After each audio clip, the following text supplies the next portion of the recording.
નમસ્કાર મિત્રો, હું રાજેશ ભાસ્કર આપ સૌનું યુટ્યુબમાં આપણી આ ચેનલ પર સ્વાગત કરું છું.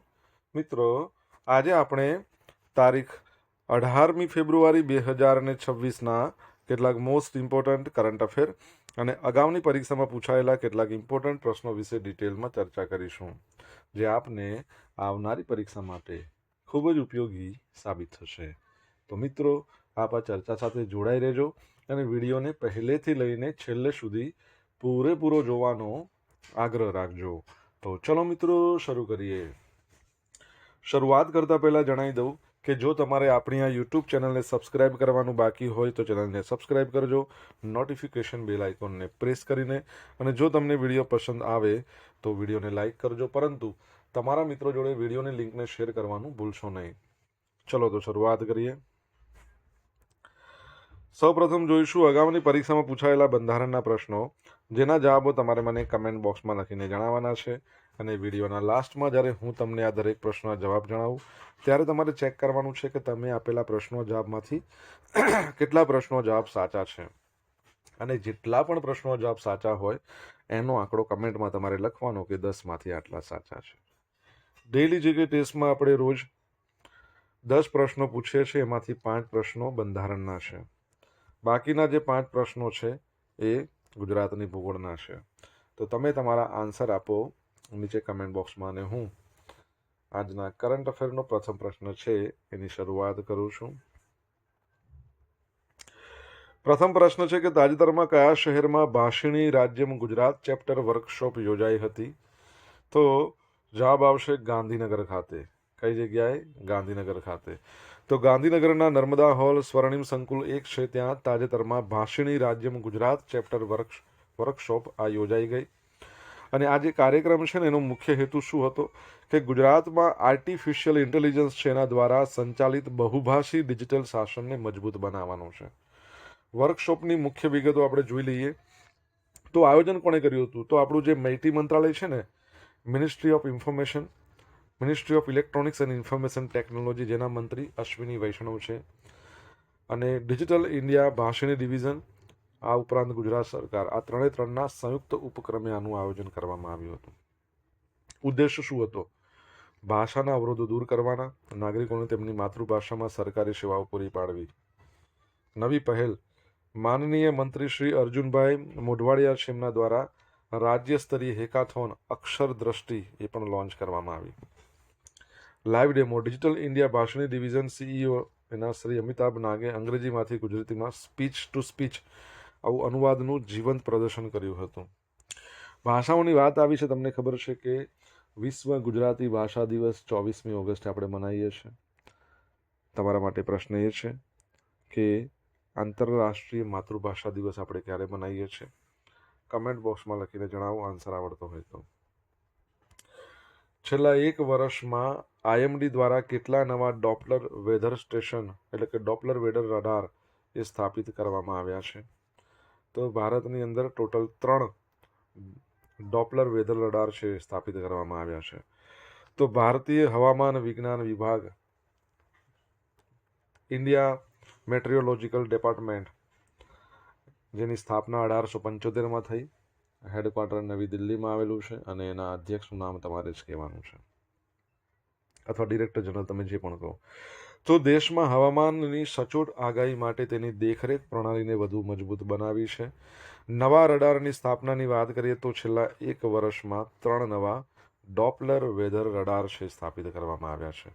આ 3 કઈ કઈ જગ્યાએ છે? એક તો રાયપુરમાં છે, બીજું મેંગલુરુમાં છે. તો રાયપુર અને મેંગલુરુની અંદર સી બેન્ડ રડાર છે, ફ્રીક્વન્સી અલગ હોય એમાં. આસામના જોરહાટમાં એક્સ બેન્ડ રડાર છે, એની પણ અલગ ફ્રીક્વન્સી. દેશવ્યાપી નેટવર્કમાં આપણે જો વાત કરીએ તો હાલમાં આખા ભારતની અંદર ટોટલ 48 ડોપલર રડાર કાર્યરત છે. ભારતની કુલ ભૌગોલિક વિસ્તારના લગભગ 92% હિસ્સાને તે આવરી લેશે. હિમાલયન અને દરિયાકાંઠાની સુરક્ષાની વાત કરીએ તો હિમાલયના વિસ્તારો છે, જે લેહ, જમ્મુ કાશ્મીર, શ્રીનગર વગેરે, તો એમાં ટોટલ 10 છે. પૂર્વીય હિમાલયની વાત કરીએ 4 છે. તો આ રડાર છે ને રિયલ ટાઈમમાં કામ કરી રહ્યા છે. પશ્ચિમ કિનારાની જો વાત કરીએ ને તો 11 છે, અને પૂર્વ કિનારે 8 રડાર છે. ઓટોમેટિક વેધર સ્ટેશન છેલ્લા 1 વર્ષમાં દેશભરમાં 200 સ્વચાલિત હવામાન કેન્દ્રો સ્થાપિત કરવામાં આવ્યા છે. વિન્ડ્સ યોજના છે સરકારની, તો સરકાર વિન્ડ્સ પ્રણાલી હેઠળ બ્લોક તહેસીલ સ્તરે AWS અને ગ્રામ પંચાયત સ્તરે સ્વચાલિત વરસાદ માપક યંત્રો સ્થાપવા માટે રાજ્ય સરકાર સાથે કામ કરી રહી છે. દિલ્હી મેટ્રો સૌથી લાંબો મેજેન્ટા લાઇન કોરિડોર, તો દિલ્હી મેટ્રો છે એની મેજેન્ટા લાઇન હવે 89 કિલોમીટરની કુલ લંબાઈ સાથે સમગ્ર નેટવર્કનો સૌથી લાંબો કોરિડોર બનવા જઈ રહી છે. ફેઝ 4 અને ફેઝ 5ના વિસ્તરણની વાત કરીએ તો એના દ્વારા આ લાઇન બોટનિકલ ગાર્ડનથી ઇન્દ્રલોક સુધી લંબાવવામાં આવશે. અત્યાધુનિક કોરિડોર સંપૂર્ણપણે ડ્રાઈવરલેસ ટેકનોલોજી પર કાર્યરત રહેશે. તેમાં કુલ 65 સ્ટેશનો હશે, જેમાંથી 40 સ્ટેશનો અંડરગ્રાઉન્ડ હશે. આ લાઇન પર કુલ 21 ઇન્ટરચેન્જ સ્ટેશનો હશે, જેમાં નવી દિલ્હી અને આઝાદપુર જેવા સ્ટેશનો ટ્રિપલ ઇન્ટરચેન્જ હબ તરીકે સેવા આપશે. ટ્રિપલ ઇન્ટરચેન્જ, ત્રણ ઇન્ટરચેન્જ થાય, એક નહીં, બે નહીં, 3. આ લાઇન એન્જિનિયરિંગની દ્રષ્ટિએ અદ્ભુત છે, કારણ કે તેમાં નેટવર્કનું સૌથી ઊંચું સ્ટેશન છે હૈદરપુર અલીમોર, સૌથી ઊંડું સ્ટેશન પણ છે હૌજ ખાસ. આ બધા સામેલ છે આમાં. ઓકે, તમને ખબર છે આપણે ભણ્યા હતા કે આપણા જે ગુજરાતના સીએમ છે શ્રી ભૂપેન્દ્રભાઈ પટેલ, એમણે અમદાવાદ માટે નવી મેટ્રો ટ્રેનનું અનાવરણ કર્યું હતું, જે સંપૂર્ણપણે ડ્રાઈવરલેસ હતી અને સ્વદેશી હતી. તો આ ડ્રાઈવરલેસ સ્વદેશી ટ્રેન છે કઈ કંપની દ્વારા બનાવવામાં આવી હતી આપણે ભણ્યા હતા, તમને યાદ હોય તો કમેન્ટ બોક્સમાં લખીને જણાવો. મિત્રો, વિડીયો પસંદ આવ્યો હોય, ભણવાની મજા આવી હોય તો વિડીયોને એક લાઇક કરી દો, તમારા મિત્રો જોડે વિડીયોની લિંકને શેર કરી દો. આપણી 2 યુટ્યુબ ચેનલ રાજેશ ભાસ્કર 2ને સબસ્ક્રાઇબ કરો, નોટિફિકેશન બેલ આઇકોનને પ્રેસ કરીને. જો તમારે ડેલી કરંટ અફેરની PDF ડેલી રોજ જોતી હોય તો આપણી ટેલિગ્રામ ચેનલને જોઈન કરી લો. ડેલી કરંટ અફેરની PDF ઉપરાંત તમને અહીંયા રોજ પોલ્સ રમવા મળશે. બરાબર છે, PDF તો મળવાની જ છે. ભારતની અધ્યક્ષતા હેઠળ પ્રથમ બ્રિક્સ શેરપા બેઠક 2026 કયા શહેરમાં યોજાઈ? તો જવાબ આવશે નવી દિલ્હીમાં યોજાઈ ગઈ. તો ભારતે તેની 2026ની બ્રિક્સ અધ્યક્ષતા હેઠળ નવી દિલ્હીમાં 9 થી 10 ફેબ્રુઆરી દરમિયાન પ્રથમ બ્રિક્સ શેરપા અને શું શેરપા બેઠકનું આયોજન કરવામાં આવ્યું. અધ્યક્ષતાની વાત કર્યા, બેઠકની અધ્યક્ષતા ભારતના જે બ્રિક્સ શેરપા છે અને સચિવ છે આર્થિક બાબતોના સુધાકર દલેલા એમણે કરી હતી, જેમાં તેમણે શું શેરપા શંભુ SL હકી, શું શેરપા એટલે કે આસિસ્ટન્ટ જેવા કહી શકાય, અને શેરપા છે ને એ જે આપણા દેશને લીડ કરે આ સંમેલન જે યોજાય એમાં. થીમ શું હતી? તો ભારતની 2026ની અધ્યક્ષતાનો મુખ્ય વિષય છે building for resilience, innovation, cooperation and sustainability. કેટલા દેશો સહભાગી? તો બ્રિક્સના સભ્ય દેશો બ્રાઝિલ, રશિયા, ભારત, ચીન, દક્ષિણ Africa, Egypt, Iran, Ethiopia, Saudi Arabia અને UAE. જો સાઉદી અરેબિયા બ્રિક્સનું સભ્ય દેશ નથી, 1 2 3 4 5 6 7 8 9, ઈરાન આમાં લખ્યું છે, ઇજિપ્ત છે, ઇથોપિયા છે, છેલ્લે ઇન્ડોનેશિયા જોડાયું છે, એ અહીંયા લખવાનું રહી ગયું છે. આવ્યું ને ઇન્ડોનેશિયા. હા, લોક કેન્દ્રિત અભિગમ. ભારતે પીપલ કેન્દ્રિત અને હ્યુમેનિટી ફર્સ્ટ અભિગમ પર ભાર મૂક્યો છે, જેમાં રમતગમત, યુવા જોડાણ, સાંસ્કૃતિક આદાન પ્રદાન આવી બધી પ્રવૃત્તિઓનો સમાવેશ થાય છે. ચર્ચાના મુખ્ય ક્ષેત્રો બેઠક દરમિયાન આરોગ્ય, કૃષિ, આર્થિક સહયોગ, આતંકવાદ સામેની લડાઈ, ક્લાઇમેટ ચેન્જ, એનર્જી સિક્યુરિટી, આવા બધા વિષયો પર ભારતની પ્રાથમિકતાઓ રજૂ કરવામાં આવી હતી. બ્રિક્સની વાત આવે તો તમને ખબર છે કે બ્રિક્સ છે, બ્રિક્સની અધ્યક્ષતા અત્યારે ભારત પાસે છે. ભારતની પહેલા આ અધ્યક્ષતા કોની પાસે હતી? ગયા વર્ષે ભારતને સોંપવામાં આવી છે, તમારે જણાવવાનું છે. ગ્લોબલ ઇનોવેશન ઇન્ડેક્સ અનુસાર વિશ્વમાં સૌથી વધુ R&D ખર્ચ કરનાર દેશ કયો છે? એટલે રિસર્ચ એન્ડ ડેવલપમેન્ટ પર ખર્ચ સૌથી વધારે કયો દેશ કરે છે? તો ચાઇના કરે છે. ભારત છે ને 7મા નંબર પર છે.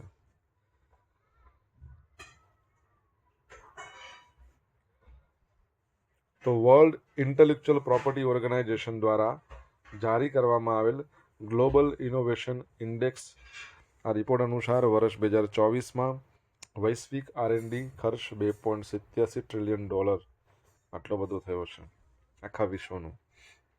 અહેવાલ મુજબ એવું કહેવામાં આવ્યું છે કે વૈશ્વિક ફલક પર મોટા પરિવર્તનો જોવા મળ્યા છે. ચીને અમેરિકાને પાછળ છોડ્યું, વિશ્વમાં સૌથી વધુ R&D ખર્ચ કરનાર દેશ તરીકે પ્રથમ સ્થાન મેળવ્યું. ચીને વર્ષ 2024માં $785.9 અબજ જંગી ખર્ચ કર્યો છે. $783 કહો તો પણ ચાલે. 2000ની સરખામણીમાં 20 ગણો છે. અમેરિકાએ $781.9 અબજ ખર્ચ સાથે સેકન્ડ નંબર પર. હવે એક મહત્વનો બદલાવ એ છે કે ટોટલ R&D ખર્ચમાં એશિયાનો હિસ્સો 45% પહોંચી ગયો છે. એટલે સ્પષ્ટ કરે છે કે સંશોધન અને નવીનતાનું કેન્દ્ર હવે પશ્ચિમના દેશોથી ખસીને પૂર્વ તરફ એશિયાઈ દેશો તરફ શિફ્ટ થઈ રહ્યું છે. ભારત માટે પણ અહેવાલ પ્રોત્સાહક છે. ભારત $75.7 અબજ ખર્ચ સાથે વિશ્વમાં 7મા નંબર પર છે. ભારતની આ સફર નોંધપાત્ર છે, કારણ કે 2000ની સાલમાં ભારત R&Dનો ખર્ચ $20.8 અબજ હતો, હવે વધીને 3 ગણાથી વધુ થઈ ગયો છે.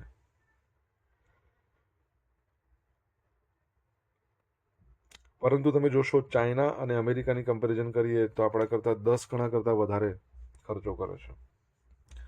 ભારતની આ પ્રગતિ પાછળ દેશની મજબૂત ઇકોસિસ્ટમ, સ્ટાર્ટઅપ ઇકોસિસ્ટમ, સંરક્ષણ ટેકનોલોજીમાં આત્મનિર્ભરતા, ઉચ્ચ શિક્ષણ અને ટેકનિકલ સંસ્થામાં વધેલા સરકારી અને ખાનગી રોકાણને મુખ્ય કારણ માનવામાં આવે છે. ઓકે, તમને ખબર છે રિસન્ટલી આપણે ભણ્યા હતા એક્ટિવ સ્માર્ટફોન ઇન્સ્ટોલ બેઝ, એમાં ભારત કયા નંબર પર હતું? કમેન્ટ બોક્સમાં લખીને જણાવો. ભારતીય સેના દ્વારા પૂર્વી હિમાલયમાં પ્રથમ international military adventure challenge cup 2026નું આયોજન. તો ભારતીય સેના પૂર્વી હિમાલયની તળેટીમાં પ્રથમવાર ઇન્ટરનેશનલ મિલિટરી એડવેન્ચર ચેલેન્જ કપનું આયોજન કરી રહ્યું છે. આ સ્પર્ધા મૈત્રીપૂર્ણ દેશો વચ્ચે સૈન્ય સહકાર પછી સાહસિક કૌશલ્યો એને પ્રોત્સાહન આપશે. હવે 18 તારીખ એટલે આજથી શરૂ થઈ રહ્યું છે, 23 ફેબ્રુઆરી સુધી ચાલવાનું છે.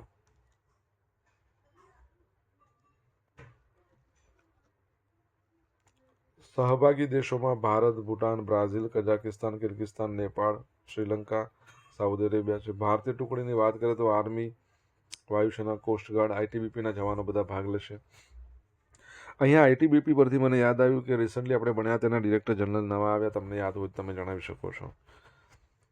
હવે આ પ્રથમ international military adventure challenge cup છે, એનું આયોજન કરવાનો મુખ્ય ઉદ્દેશ શું છે? તો સૈનિકોની શારીરિક તંદુરસ્તી, માનસિક મજબૂતી અને ટીમ વર્કની કસોટી કરવી. આનો મુદ્રાલેખ મોટો શું છે કે રમત દ્વારા મિત્રતા, ફ્રેન્ડશિપ થ્રુ સ્પોર્ટ. આ યાદ રાખજો. સોશિયલ મીડિયાના માધ્યમથી તમે મારી સાથે કનેક્ટ કરી શકો છો. ઇન્સ્ટા આઈડી છે rajesh.i.bhaskar. આ ફેસબુક આઈડી છે આપણું RI ભાસ્કર. અને ટેલિગ્રામ ચેનલની વાત કરીએ તો એ રાજેશ ભાસ્કર છે, જ્યાં તમને ડેલી કરંટ અફેરની PDF મળશે અને પોલ્સ પણ રમવા મળશે. જો ભણવાની મજા આવી હોય તો વિડીયોને લાઈક કરો, તમારા મિત્રો જોડે વિડીયોની લિંકને શેર કરો, ચેનલ સબસ્ક્રાઈબ કરવાની બાકી હોય તો સબસ્ક્રાઈબ કરો, નોટિફિકેશન બેલ આઇકોનને પ્રેસ કરીને.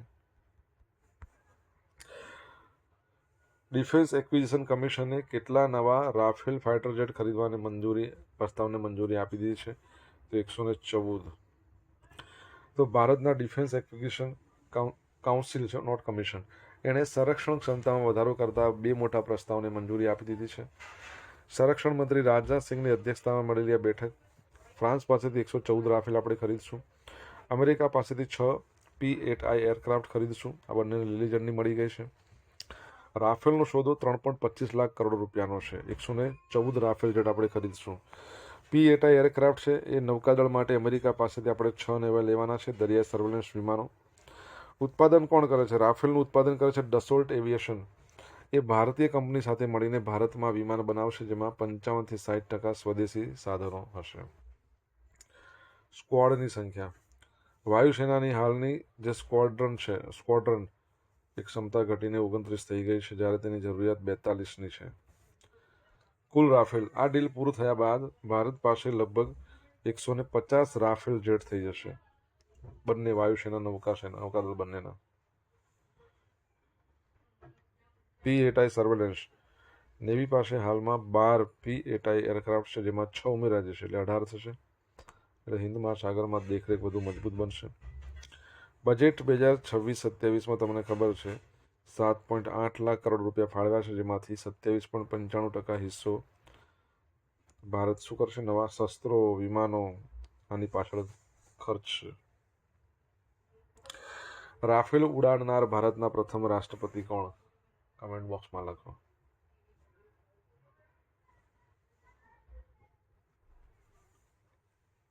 દિલ્હી પોલીસનું ઓપરેશન શસ્ત્ર. દિલ્હી પોલીસે સોશિયલ મીડિયા પ્લેટફોર્મ પર હથિયારો સાથે તસવીરો શેર કરનારા વાંધાજનક ભાષાનો ઉપયોગ કરીને ડરનું વાતાવરણ ઊભું કરનારા તત્વો સામે ઓપરેશન શસ્ત્ર લોન્ચ કર્યું છે. દક્ષિણી રેન્જના સંયુક્ત પોલીસ કમિશનર છે એસ.કે. જૈન તેમણે આ ઓપરેશનની સફળતા અંગે વિગતો આપી હતી. ટીમ અને જવાનો. આ વિશાળ ઓપરેશનમાં 500થી વધુ ટીમો, 2000થી વધુ પોલીસ જવાનો સામેલ હતા. Social media monitoring. પોલીસ દળે 6000થી વધુ સોશિયલ મીડિયાની પ્રોફાઇલ્સ તપાસી. તપાસને આધારે 83 આરોપીઓની ધરપકડ થઈ. 67 પુખ્ત વયના હતા, 16 સગીરો હતા અને 61 એફઆઈઆર નોંધાઈ છે અને 82 હથિયારો તેમજ 93 જીવતા કારતૂસ છે જપ્ત કરવામાં આવ્યા છે. કોણ છે દિલ્હીના પોલીસ કમિશનર? તમને ખબર હોય તો જણાવો. હવે મિત્રો જોઈશું અગાઉની પરીક્ષામાં પૂછાયેલા બંધારણના પ્રશ્નો. પહેલો પ્રશ્ન, ટ્રાન્સફોર્મિંગ ઇન્ડિયા લેક્ચર સિરીઝ છે એ કોના દ્વારા શરૂ કરવામાં આવે છે? નીતિ આયોગ. ચૂંટણી કમિશનર સેવાની શરતો અને હોદ્દાની મુદ્દત રાષ્ટ્રપતિ નિયમથી નક્કી કરશે. આ જોગવાઈ ભારતના બંધારણમાં ક્યાં છે? તો 324 નંબરનું અનુચ્છેદ. નાણાં આયોગ દ્વારા કરવામાં આવેલી ભલામણ અને તેના લીધેલા પગલાંની યાદી કોને રજૂ કરવામાં આવે છે? તો સંસદના દરેક ગૃહને. બંધારણના આર્ટિકલ 280 હેઠળ નાણાં આયોગની રચના કોણ કરે છે? રાષ્ટ્રપતિ જ કરે ને. ભારતના નિયંત્રક મહાલેખા પરીક્ષક સંઘના હિસાબો કોને રજૂ કરે? સંઘના હિસાબોની વાત આવી એટલે રાષ્ટ્રપતિ જ આવશે. હવે મિત્રો જોઈશું ગઈકાલે પૂછેલા પ્રશ્નો જવાબ. પહેલો પ્રશ્ન, કેન્દ્ર સરકાર દ્વારા ટેક્સટાઇલ ફેસિલિટેશન સેન્ટર અંતર્ગત ગુજરાતના કયા શહેરની પસંદગી કરવામાં આવી છે? તો જવાબ આવશે સુરતની. ગિફ્ટ સિટીના નવા ચેરમેન તરીકે કોની નિમણૂક થઈ છે? તો આપણે ભણ્યા હતા, તમને ખ્યાલ જ છે ને, ઉદય કોટક. આજે પૂછેલા પ્રશ્નો જવાબ જોઈ લઈએ. પહેલો પ્રશ્ન શું પૂછ્યો હતો? આંતરરાષ્ટ્રીય માતૃભાષા દિવસ ક્યારે મનાવીએ છીએ? 21મી ફેબ્રુઆરી. આઈએમડી છે એના અધ્યક્ષનું નામ શું છે? India meteorological department. મૃત્યુંજય